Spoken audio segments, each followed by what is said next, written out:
Now let's talk a little hockey, in particular, local hockey, as in the Rockford Ice Hogs, because our friend Mike Peck is taking some time out of his morning to hang out with us a little bit. It's always good to hear from him. Mike, good morning. Hey, Riley, good morning. How you guys doing? We're doing really well. How's things with you? Oh, things are going great. You know, it's good to have some hockey back, and we're not quite 100% back to whatever normal is, but it's good to have some normalcy. We were talking off air, Mike. Your heritage lends you towards cold weather and being all right with it. This is a bridge too far for you, though, right? It definitely is. Yeah, I'm one of the weird ones that I actually don't mind winter. You know, I don't mind getting out there and, you know, doing some outdoor skating or some skiing or whatever it might be. But this is a little bit too much. So this is about the time of year I grow a little tired of winter. And no one can blame you at all, coast to coast as it stands at this point. Yeah, at least we're not down in Texas. At least we have power, so I guess that's a positive. Yeah, that's true. We have Texas hockey teams? We do. There's a team in Austin, the Texas Stars, and they've actually postponed a couple games. Because of the threat of the weather, and obviously it hit. So, yeah, we at one point had 3 teams in Texas, but right now just one in the American Hockey League. Well, somebody that's not postponing games are the Ice Hogs. You guys got a little homestand coming up here. What you started last night? What's the details of what's going on at the BMO Center? Yeah, so we have 4-game homestand last night. Joe started. We took on the Wolves. The Wolves are kind of double affiliated this year because the Milwaukee Admirals are not playing. So they got a pretty good team. But yeah, we had a game last night. Fell 3-2. And then we have a game tomorrow night against Grand Rapids, and then Cleveland comes to town Monday and Tuesday. So, yeah, it's nice to have some hockey back. But I tell you what, it isn't quite the same just sitting in that building without any fans. It's a very weird sensation watching a hockey game and not having the ebbs and flows of the crowd. We do have some crowd noise that's pumped in. But it's definitely different. But hopefully the fans are enjoying watching the games on TV, and again, just seeing some hockey and seeing some local sports is pretty cool. Just to follow up on that Milwaukee Admirals team, is that strictly COVID related, or are there other issues for them not playing this year? Yeah, so basically, we're getting a lot of support from the Chicago Blackhawks on the financial side to play this season because obviously, when you're talking minor league sports, it doesn't matter what sport you're talking about. There's really no TV deals, right? So we do have a small digital TV deal with the American Hockey League, but it's not enough revenue by any means to get us through a season like the NFL. I mean, the NFL could never have a fan. They'll never admit this, but they could never have a fan in the stands, and they would be completely fine, just from the billions of dollars they're raking in from TV deals and sponsorships. Well, the American Hockey League, all these different minor leagues, that's not the case. We really thrive off of the revenue we generate from fans attending games. So in Milwaukee, the Nashville Predators just were not in a position to help them out, financially. And Milwaukee just, decided with 2 other teams, by the way, they're not the only ones. There's 2 teams out east. The team in Charlotte and the team in Springfield, Massachusetts, chose the same path. And the league obviously honored that because it's such a strange year. Speaking of it being a strange year, for people who are just starting to pay attention, that the hockey has returned and you guys are going at it. When are we looking forward to, or is this just a giant question mark that floats over everybody's head? When are we looking forward to saying, you know what, let's go on, let's get into the BMO for a game?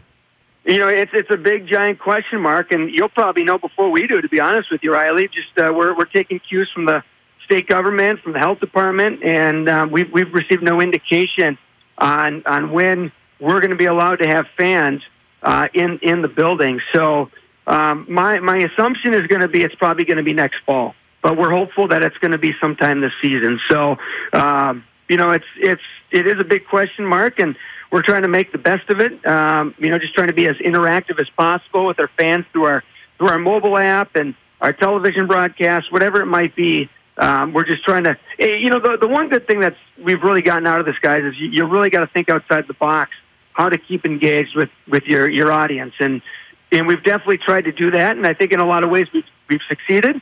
But there's also plenty of different challenges that we're facing. And you know what? It's all right. It's okay to be challenged. And, we're going to come out better for it here whenever we can get people back in the building. You mentioned your digital TV presence a couple times. How do people check out the Ice Hogs on that?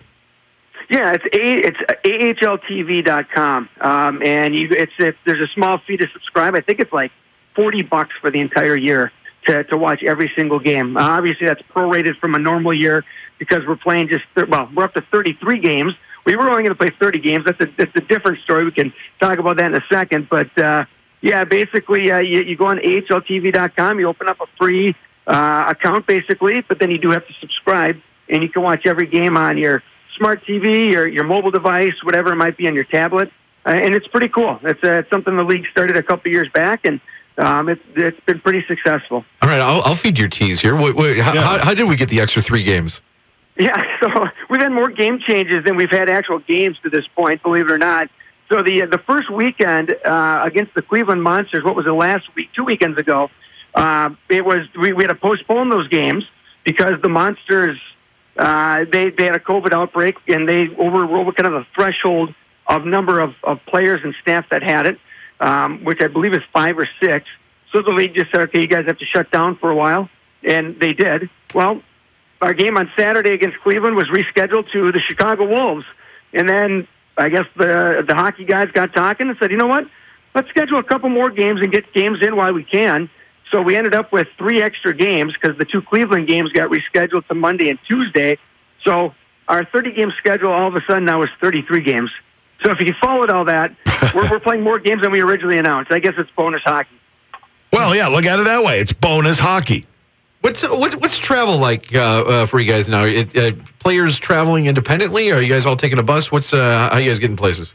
Yeah, that's a great question, Joe. That's one big difference this year compared to years past. And no, we're still busing it. We're not flying anywhere this year because we're not playing any opponents, down in Texas or Canada or out east. But everything but the trip to Cleveland is going to be a day of game travel. For example, Saturday, the team went to Des Moines, left Saturday morning, played a 6:00 game, and came right back afterwards, where a normal year, the team would depart the day before and then spend the night in Des Moines and then play the game on Saturday and come back afterwards. So the team has taken 2 buses to spread everybody out. Typically, there's just one bus, and that can get a little crowded on one bus. So, just to keep everybody somewhat spread out, and obviously taking all these safety precautions, but, it is hockey. There's a lot of contact out there. So it's just one of those very difficult situations to navigate, but there's definitely some different protocols put in place, and, it's just trying to follow them the best we can. What does it mean to players? Because, you go into an empty arena and all that. Let fans know exactly what their absence means to the players. Well, I think first off, the players have realized how lucky they are to play a game, right? Through this entire shutdown from last March until we restarted in January, that was taken away from them. A lot of things have been taken away from us during this whole craziness. So I think they do appreciate being on the ice. But then I also think, Riley, to your point, when you're out there, okay, we're playing an intro video when they come out on the ice. We got the lights off, we got lights flashing, we got the pump up music, but once that stops and they're out there playing, fans really do carry momentum throughout the course of the game. And, at the end of the day, they're athletes, but they're entertainers. And if nobody's watching you, if you're an actor, if you're on doing a play on Broadway or, maybe at the Starlight Theater or wherever, if you're out there doing your thing and there's nobody ever in the seats, that mentally is a different challenge because you're doing it to entertain people. And I know we look at athletes a little bit different, but at the end of the day, they're entertainers. And, I haven't specifically asked anyone about, okay, mindset, this or that, but I just know from talking to players over the years that, a Tuesday night in a sleepy arena when there's, a snowstorm outside and there's only 500 people in the stands, there's a completely different energy level with the teams, road and home, compared to a Saturday night when we're packed with 6,500 people. So there is a big difference when fans are not in attendance. And I know the fans are missing being at games, and I know the players and the hockey operations and the front office staff, we all miss having the fans in the arena too. Yeah, piggybacking on what you're talking about, the fans helping momentum move and whatnot. I know we got a small sample size early in the season here, but I mean, have you noticed any metrics being off? Like power play kills are down or up because the fans aren't there to, for the momentum, anything like that? Yeah, it is early, and interesting enough, Iowa actually is allowed to have fans. I actually went to Iowa on Saturday. I had to fill in on the broadcast, and they had about 3,300 people in the building. It's a pretty large building. I think it's about a 14,000-seat arena down in Des Moines. But, just having, which normally on a Saturday night, that would be a very disappointing crowd, especially this time of year when hockey would be at its peak. But just having a few people in the stands, and it looked okay. But, just having some of that energy helps. And, yeah, I don't know how that's going to have effect on things, Joe. I'm sure it will a little bit. Or maybe when you need that big third-period push. And I guess a good example would be last night. The Ice Hogs were trailing the Wolves 3-0 in the third period, and the Ice Hogs go down and they score 2 goals within about a minute of each other to make it 3-2. Normally, the BMO would be rocking, and that momentum would really help carry that team. And not saying that would carry them to the game-tying goal or anything like that. Matter of fact, the Ice Hogs nearly tied the game twice late in that contest. But just having that little extra energy and push from the fans definitely helps. I was just thinking about how that's got to be so wildly different. You sit there, like you said, in silence. You pump some crowd noise in and all that. Then all of a sudden, you go over to Iowa and look at that. You got people making noise and making a racket and all that. And it's like when you go to the parade of homes and you look at all the nice things and you go back to your place and go, wow, this place needs some work. It's got to be kind of a similar feeling. We just got to get some. It goes against every single thing that we work at, in the front office throughout the course of the year. We work at trying to provide the best form of entertainment from the minute you walk in the door to the minute you leave, and that is the focus. And there's none of that right now from the standpoint of we're not really entertaining anybody walking through the door, but we are trying to carry a lot of that stuff over. We're not doing kiss cam and stuff like that, but there's still a PA announcer. Chris Stoltzman's still announcing goals and penalties. There's still music in between whistles. There's no entertainment obviously at the intermissions or anything like that. But I mentioned like the intro video. So there's a lot of stuff that we do for the fans, but I think it also gets ingrained in the players' heads as well. Like, all right, this is game mode, and that's why we felt it was important to do an intro video. It's only a minute, but shut the lights off, and we don't blow up the big hammy head for the guys to skate out of like we normally do, but we do have some sort of routine to kind of get the players in a mindset like, all right, we're starting the game and we're going to battle. One more question before I let you go about some of the on-ice stuff. And obviously the Ice Hogs want to win every game that they play, but intrinsically they're there to help the mother club, the Blackhawks. Coming into the season, Blackhawks, I think there were some dour predictions going on for them. A surprising season for the Blackhawks right now, playing a lot better. What does that mean for the Ice Hogs back here? Are we going to have more guys coming up? Does your role change this year now that the Blackhawks are not maybe in the rebuilding that we thought they were, but maybe an actual playoff team? Yeah, that's a great question. I think they're maybe a couple steps ahead of what most people thought they would be, and it's really good to see, and it's pretty fun to watch them step up. I mean, obviously there's quite a few games left, but a lot of surprises there, especially with a lot of players who've been out injured, some key guys there. And as for the effect on Rockford, I mean, they're able to carry an extra, I think, 6 or 7 players on their roster compared to what they normally do. Well, those 6 or 7 players would be in Rockford. So our roster is a lot younger and a lot more inexperienced this year, as is most teams, with the exception of the Chicago Wolves, who have players from both Milwaukee and Chicago, so 2 different NHL affiliates. So, this year, the beauty of this year is, yeah, you want to win every time you step out on the ice. But this year, the winning definitely is not as important because it is a development year. Getting these guys, these young guys who there's a good handful of them that shouldn't even be here. They should be back playing junior hockey in Canada, but that's shut down.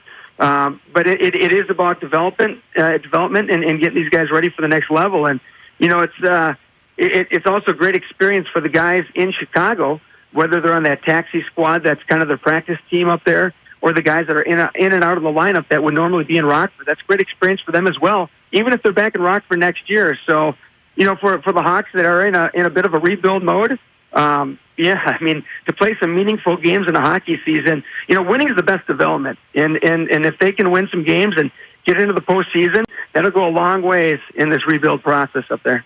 All right. Mike, as always, we appreciate you taking time out of what we know is a busy day.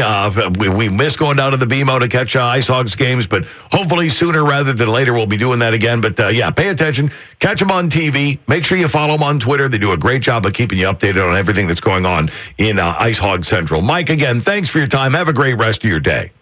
Riley and Joe, you as well. Thanks for having me on.